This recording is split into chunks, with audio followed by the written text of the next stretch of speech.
বন্ধুরা, এই রাজ্যের বিরোধী মনোভাবাপন্ন মানুষ যারা রয়েছেন তাদের মনের মধ্যে একটাই প্রশ্ন ঘুরছে। সেটা হচ্ছে, বাংলা নিয়ে কেন্দ্রীয় বিজেপি নেতৃত্ব ঠিক কতখানি সিরিয়াস। সত্যিই কি তারা এই রাজ্য থেকে তৃণমূল সরকারকে বরখাস্ত করতে চায়, নাকি এই রাজ্যে তারা কোথাও একটা ছায়া যুদ্ধ চালাচ্ছে, যেটা সোজা বাংলায় একটা চলতি কথা হয়ে গেছে, সেটিং। অর্থাৎ কেন্দ্রীয় বিজেপির এখন সেই যে সংখ্যাগরিষ্ঠতা সেটা তাদের কাছে নেই। আর এই জায়গা থেকে তৃণমূল কংগ্রেস বাইরে থেকে তাদেরকে সমর্থন করে দেবে। রাজ্যসভায় বিল পাশ করার দরকার হলে তারা বিরোধিতা হয়তো মুখে করবে, কিন্তু ভোটদানের সময় তারা ওয়াকআউট করে যাবে। আর রাজ্যসভার লোকসভার এই ইকুয়েশনের জন্যই এই মুহূর্তে নাকি বাংলায় তৃণমূলকে সরাবার কোনো পরিকল্পনা বিজেপি নিচ্ছে না। অর্থাৎ প্রধান বিরোধী দলের জায়গায় বিজেপি থাকবে, ক্ষমতায় তৃণমূল থাকবে, এবং তার ফলে বাংলায় বিজেপি কর্মী সমর্থকদের উপর যে অত্যাচার চলছে সেটাই চলতে থাকবে। এবং বাংলায় বিরোধী মনোভাবাপন্ন মানুষ যারা রয়েছেন তারা বিজেপিকে ভোটটা দেবেন, কিন্তু তাতে বিজেপি কোনোদিনই ক্ষমতায় আসবে না। এই ধারণা যখন হচ্ছে, তার পাশাপাশি এর থেকেও আরেকটা ভয়ঙ্কর ধারণা মানুষের মধ্যে ঢুকে যাচ্ছে। সেটা হচ্ছে যে এই যে সেটিং ইকুয়েশন রয়েছে, এখানে কোথাও গিয়ে একটা সংঘের আশীর্বাদও নাকি রয়েছে। যদিও সংঘ সরাসরি রাজনীতির সঙ্গে যুক্ত নয়, কিন্তু রাস্তাঘাটে যাকে খুশি জিজ্ঞাসা করুন এই উত্তরটাই পাবেন। তাদের বক্তব্য হচ্ছে যে এই রাজ্যে ক্ষমতা দখলের জন্য সাংগঠনিকভাবে যতখানি শক্তিশালী হওয়ার কথা, সেই জায়গাটায় বিজেপি এখনো পৌঁছয়নি। ফলে যদি বিজেপি অল আউট ঝাঁপায় এই রাজ্যে ক্ষমতায় আসার জন্য, তাহলে দেখা যাবে যে আলটিমেটলি তৃণমূল হয়তো হেরে গেল, কিন্তু ক্ষমতায় বামেরা চলে এলো। এবং সেখানে রাজনৈতিক আদর্শগতভাবে বিজেপির 180 ডিগ্রি দক্ষিণে থাকা বামেরা যদি ক্ষমতায় এসে যায়, তাদেরকে এই রাজ্য থেকে উৎখাত করা কার্যত অসম্ভব হয়ে যাবে। এবং সেই জন্যই আপাতত যেভাবে চলছে সেভাবেই চলুক, অর্থাৎ তৃণমূল শাসক এবং বিজেপি প্রধান বিরোধী, বাকি লোকসভা এবং রাজ্যসভায় আন্ডারস্ট্যান্ডিং, এই ধারণাটা মানুষের মধ্যে হয়ে রয়েছে। কিন্তু সত্যিই কি বাস্তবের ভিত্তি আছে? যারা এইটা নিয়ে ডিটেলসে আলোচনা করেন বা এর একটু খোঁজ খবর রাখেন, তাদেরকে জিজ্ঞাসা করবেন, তারা বলবেন যে এই সেটিং এর গল্প সামগ্রিকভাবে মানুষের মন গড়া। কিন্তু ব্যাপারটা যেটা হলো সেটা হচ্ছে যে যতই মানুষের মন গড়া হোক, মানুষের মনের মধ্যে তো সেটা ঢুকে গেছে। এখনো অবধি কেন্দ্রীয় বিজেপি বা কেন্দ্র সরকার এমন কিছু বাংলায় অ্যাকশন পয়েন্ট দেখাতে পারেনি যেখান থেকে মানুষ এই ধারণা থেকে বেরিয়ে আসতে পারে। এবং এই অপ্রবাক্যটা, এই সরল সত্যটা এতদিনে বিজেপির কেন্দ্রীয় নেতৃত্ব বুঝে গেছে। অর্থাৎ গণতন্ত্রে কোনো সময়ই বিরোধী পরিসর ফাঁকা থাকে না। আর সেই জায়গা থেকেই 2016 সালে বামফ্রন্ট কংগ্রেসের জোট হওয়ার পরে মানুষ তাদের সমর্থন করে যখন বুঝেছিল যে তাদের দ্বারা এই রাজ্যে এই তৃণমূলকে উৎখাত করা সম্ভব নয়, তখনই কিন্তু এই রাজ্যে বিজেপির উত্থান হয়েছিল। তার আগে কিন্তু বিজেপির সেই উত্থান কোনোদিন পশ্চিমবঙ্গে চোখে পড়েনি। কিন্তু সেই বিজেপিকেও একের পর এক নির্বাচনে মানুষ সুযোগ দেবে, আর কেন্দ্রীয় নেতৃত্ব কোল্ড অ্যাকশন দেখাতে পারবে না, তাহলে এই বিজেপির উপর আর কতদিন ধরে আস্থা রাখা যায়? আর যদি সেই জিনিসটা কন্টিনিউ হতে পারে, হয়তো শেষ সুযোগ হিসেবে বাংলার মানুষ 2026-এর নির্বাচনটা বিজেপিকে দেবে। কিন্তু সেখানেও যদি ওই ভালো খেলিয়াও পরাজিত হয়, মানুষ কিন্তু বিজেপি থেকে মুখ ঘুরিয়ে নেবে, এবং সেই বিরোধী পরিসরটা ধীরে ধীরে বামেরা নিয়ে নেবে। কেননা শিক্ষিত সমাজের একটা বড় অংশ এখনো বাম মনোভাবাপন্ন রয়েছেন, এবং তার থেকেও বড় কথা, যারা তরুণ ভোটার, বয়সে অপেক্ষাকৃত কম, তারা কিন্তু বামেদের 34 বছর দেখেনি। ফলে ওই 34 বছরে কি হয়েছে এটা দিয়ে তাদেরকে আর কিছু বোঝানো যাবে না। আর এদের সমর্থন নিয়ে বামেরা ধীরে ধীরে ধীরে ধীরে ক্রমশ বিজেপির ভোটটা ভেঙে এগোতে থাকবে, এবং একটা সময় বাংলায় যে প্রধান বিরোধী দলের জায়গা আছে সেই জায়গাটাও বিজেপিকে হারাতে হবে। এই অপ্তবাক্যটা মেনে নেওয়ার পরই এবার কিন্তু বাংলা নিয়ে অত্যন্ত সিরিয়াস কিছু ডিসিশন কেন্দ্রীয় বিজেপির তরফ থেকে আসতে চলেছে। কোন পথ, কি কি স্টেপ হতে চলেছে, এবং সত্যি সেই স্টেপ নিয়ে বাংলায় কিছু বদল হবে কিনা, 26-এর নির্বাচনে বিজেপির কোনো সুযোগ থাকছে কিনা, তারই বিস্তারিত আলোচনা করব এই প্রতিবেদনে। তবে সেই ডিটেলসে যাওয়ার আগে আপনাদের জানিয়ে রাখি, আপনারা অনেকেই বলছেন যে আপনারা নাকি ইউটিউবের নোটিফিকেশন পাচ্ছেন না। তাই আপনাদের সুবিধার জন্য আমি একটা হোয়াটসঅ্যাপ গ্রুপ ক্রিয়েট করেছি, যার লিঙ্ক আমার ডেসক্রিপশন বক্সের একদম প্রথমেই দেওয়া আছে। তাই যদি সত্যিই আপনাদের কোনো নোটিফিকেশন পেতে অসুবিধা হয়, তাহলে আপনারা সেই লিঙ্কে ক্লিক করে আমাদের হোয়াটসঅ্যাপ গ্রুপে জয়েন করতে পারেন, যেখানে আমাদের প্রতিটা ভিডিওর লিঙ্ক আমি পোস্ট করে দিচ্ছি। ফলে কোনো বাধা ছাড়াই একদম সবার আগে আপনারা কিন্তু সেই ভিডিওর লিঙ্ক পেয়ে যাবেন। যাই হোক, এখানে যেটা দেখা যাচ্ছে যে দীর্ঘদিন ধরেই বিজেপির যিনি কেন্দ্রীয় স্বরাষ্ট্রমন্ত্রী হয়ে রয়েছেন, তিনি কার্যত বকলমে বিজেপির নেতা কর্মীদের একটা বড় ভরসার জায়গা, যারা বিজেপি সংগঠনটা খুব মন দিয়ে করেন, সেই অমিত শাহজি কিন্তু এই রাজ্যটাকে শুভেন্দু অধিকারী চোখ দিয়ে দেখেন। এমন কথাই কিন্তু গেরুয়া শিবিরের অন্তর্মহলে শোনা যায়। যদিও প্রকাশ্যে এই নিয়ে কেউ কোনো কথা বলেন না, কিন্তু দলীয় স্তরে আলোচনায় এই কথা নাকি বারবার উঠে এসেছে। এমনকি এই তত্ত্বটা নিয়ে অমিত শাহকে সরাসরি হয়তো কারোর বলার ক্ষমতা নেই, কিন্তু যখন আলাপ আলোচনা হয়েছে এটা নিয়ে কিন্তু বারবার কথা উঠেছে এবং সেটা নিয়ে একাধিক ক্ষোভও আছে। কারণ হচ্ছে, এক, শুভেন্দু অধিকারী তৃণমূল কংগ্রেস থেকে বিজেপিতে এসছেন, যে তৃণমূলের বিরুদ্ধে লড়াই একসময় তাদের সঙ্গেই কাঁধে কাঁধ মিলিয়ে লড়াই করেছেন। দুই, এই শুভেন্দু অধিকারীর বিরুদ্ধেও নাকি বেশ কিছু দুর্নীতির কথা উঠেছে।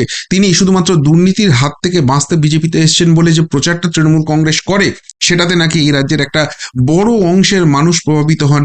এবং তিন, তিনি সংঘ ঘনিষ্ঠ নন, সংঘের জায়গা থেকে তিনি উঠে আসেননি, ফলে সেই শুভেন্দু অধিকারীর হাতেই সমস্ত কিছু ছাড়তে হবে কেন, এই প্রশ্নটা নাকি বারবার ওঠে। কিন্তু সত্যি কি তাই? অমিত শাহজি নিজে নাকি যেটা ব্যক্তিগতভাবে বিশ্বাস করেন সেটা হচ্ছে পারফরমেন্সই শেষ কথা। এবং শুভেন্দু অধিকারী বিজেপিতে আসার পর থেকে তাকে যে যে দায়িত্ব দেওয়া হয়েছে সেই পারফরমেন্সগুলো তিনি যেভাবে করেছেন, অন্য কেউ কিন্তু বঙ্গ বিজেপিতে সেই জিনিসটা করে দেখাতে পারেননি। এবং তার ফর্মুলাতে চললে যে ফয়সালা হবে এবং সেটা পজিটিভলি বিজেপির দিকে আসবে, সেটা নির্বাচনী ক্ষেত্রে বারবার শুভেন্দু অধিকারী প্রমাণ করে দিয়েছেন। নিজে খোদ এই রাজ্যের মুখ্যমন্ত্রী মমতা বন্দ্যোপাধ্যায়কে হারিয়েছেন। তার এলাকায় পঞ্চায়েত ভোটে এত কিছু গন্ডগোল হওয়ার পরেও পঞ্চায়েত স্তরেও তিনি জিতে দেখিয়েছেন।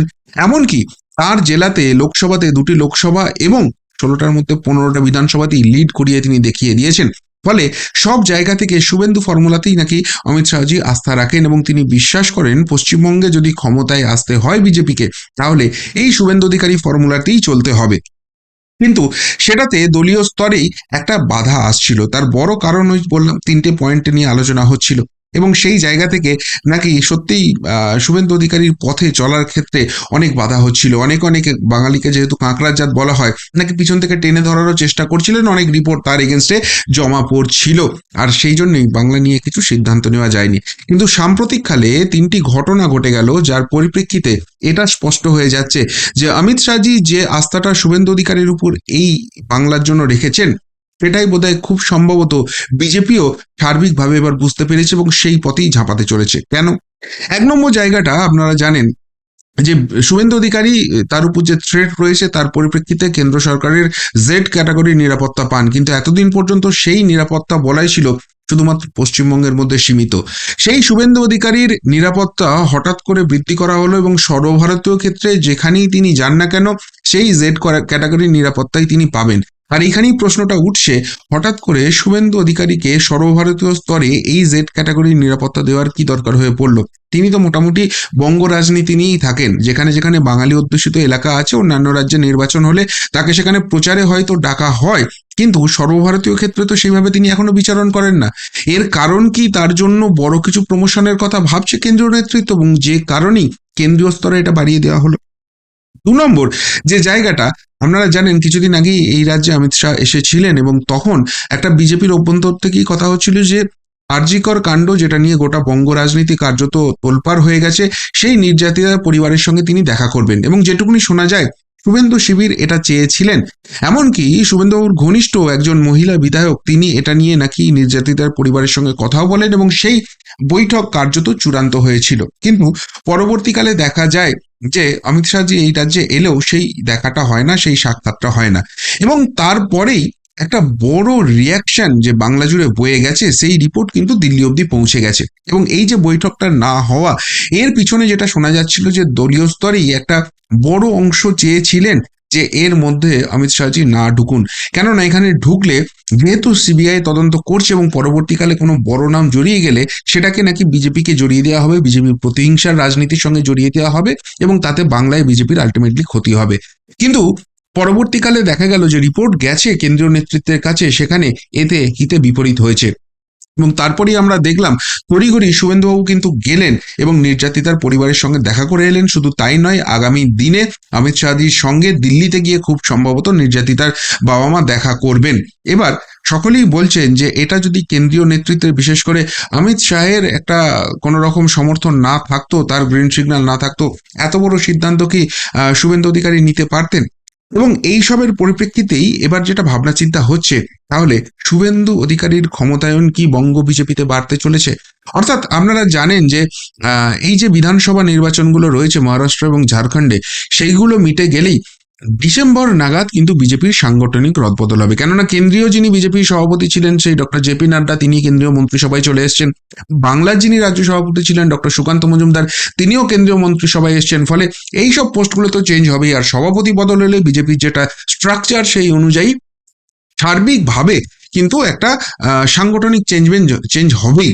আর এই জায়গাতেই কি শুভেন্দু অধিকারীকে অত্যন্ত গুরুত্ব দিয়ে ভাবছে কেন্দ্রীয় বিজেপি, এবং সেই জায়গাটারই ফলশ্রুতি হিসেবে এই এই ঘটনাগুলো ঘটছে। কেন এই কথা বলা হচ্ছে? তার কারণ হচ্ছে যে এই যে প্রেসিডেন্টের বদলটা হবে, এই নিয়ে মতামত নেওয়ার জন্য রাজ্য নেতৃত্বের সঙ্গে কেন্দ্রীয় নেতৃত্ব কথা বলেছে, এবং সেখানে শুভেন্দুবাবুর ইনপুটও চাওয়া হয়েছিল। তার কাছ থেকে নাকি দুটি নাম চাওয়া হয়েছিল, যে আপনি দুটি নাম বলুন যাদেরকে আপনি রাজ্য সভাপতি হিসেবে চান। শুভেন্দুবাবু কিন্তু খুব স্ট্রেট ব্যাটে খেলেছেন।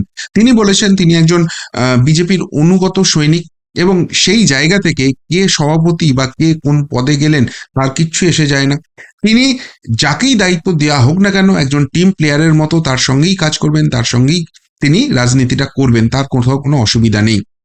আর তিনি যেহেতু বিরোধী দলনেতা এবং সেটা একটা সাংবিধানিক পদ বিজেপি যেটা তাকে দিয়েছে, সুতরাং তিনি সেই জায়গা থেকে যে একটা সম্মান ঢোল করেন, এখন তিনি দুটো নাম বললেন সেটা হয়তো অপছন্দ হতেই পারে কারোর, এবং সেগুলো রিজেক্টেড হলো, সেটা কিন্তু তার সম্মানের জন্য মোটেই ভালো হবে না। বরং যাদেরকে নিয়ে ভাবনা চিন্তা করা হচ্ছে সেই রকম নাম শুভেন্দুবাবুকে দুটো নাম জানানো হোক, শুভেন্দুবাবু তাদের মধ্যে থেকে তার যেরকম মনে হবে সেই জায়গাটা বলবেন। অর্থাৎ তিনি যে রাজ্য সভাপতি হতে চান এই কথা কিন্তু তিনি একবারও বলেননি। আবার এদিকে তার নামটাও জোরদার করে ভেসে উঠছে।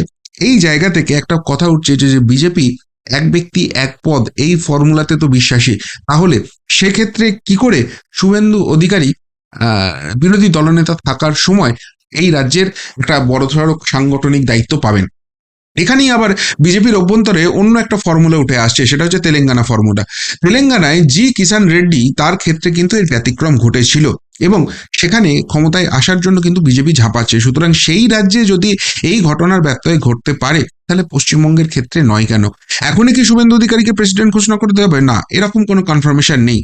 কিন্তু শুভেন্দু অধিকারী যে পথটাতে চলছেন, যেভাবে তৃণমূল কংগ্রেসকে নাকানি চোবানি খাওয়াচ্ছেন, যেভাবে সংগঠনের পাশে দাঁড়াচ্ছেন এবং নিজের জেলায় সংগঠনটাকে শক্তপোক্ত করছেন, এখানে ভোট হলে যে অন্যায় আবদারগুলো হবে সেগুলোকে প্রতিহত করে ভোটের রেজাল্ট দিচ্ছেন, সেই ফর্মুলাটাকে ফোকাস করা হচ্ছে। তার জন্য তিনি সাংগঠনিক পদে থাকবেন কি থাকবেন না সেটা গুরুত্বপূর্ণ নয়, তার পথটা হচ্ছে অত্যন্ত গুরুত্বপূর্ণ। এই জায়গাটাই, এই ভাবনা চিন্তাটাই কিন্তু কাজ করছে, এবং সেই দিকেই কিন্তু এগোচ্ছে। এবং সেটা করতে গেলে শুভেন্দু অধিকারীর ক্ষমতায়ন যে বাড়াবার দরকার রয়েছে, এইটা নিয়ে নাকি দীর্ঘদিন ধরেই অমিত শাহজি একটা সওয়াল করছিলেন দলের মধ্যে। কিন্তু যেহেতু একটা গণতান্ত্রিক পদ্ধতিতে বিজেপির স্ট্রাকচারটা চলে বা সিদ্ধান্তগুলো নেওয়া হয়, সেখানে কিন্তু এর একটা বিরোধী মত ছিল। কিন্তু যত দিন গড়িয়েছে, শুভেন্দু অধিকারী কিন্তু রেজাল্ট দিয়ে প্রুভ করে দিয়েছেন যে তার পথই এই বাংলার রাজনীতির জন্য একদম সঠিক। আর সেই জন্যই কি তাকে নিয়ে কোনো বড় সিদ্ধান্ত হতে চলেছে, আর যে কারণেই এই ধরনের বড় বড় সিদ্ধান্ত তাকে ঘিরে হয়ে যাচ্ছে। দিল্লির অলিন্দে কিন্তু এই নিয়ে ইতিমধ্যেই চর্চা শুরু হয়ে গেছে। আপনাদের কি মনে হয় সত্যিই বাংলায় বিজেপি এবার একটা বড় সড়ো কিছু চেঞ্জ দেখাবে, এবং সেই ক্ষেত্রে শুভেন্দু অধিকারীর মত এবং পথ সেটাই কি প্রাধান্য পাবে, নাকি অন্য কোনো ফর্মুলা থাকবে? আর নাকি বাংলায় বিজেপি সত্যি অপ্রাসঙ্গিক হয়ে গেছে, বিরোধী পরিসরে তাদের ক্রমাগত ব্যর্থতা অন্য কোনো জায়গায় অন্য কোনো দলকে একটা একটা আলাদা পরিসর তৈরি করে দিচ্ছে?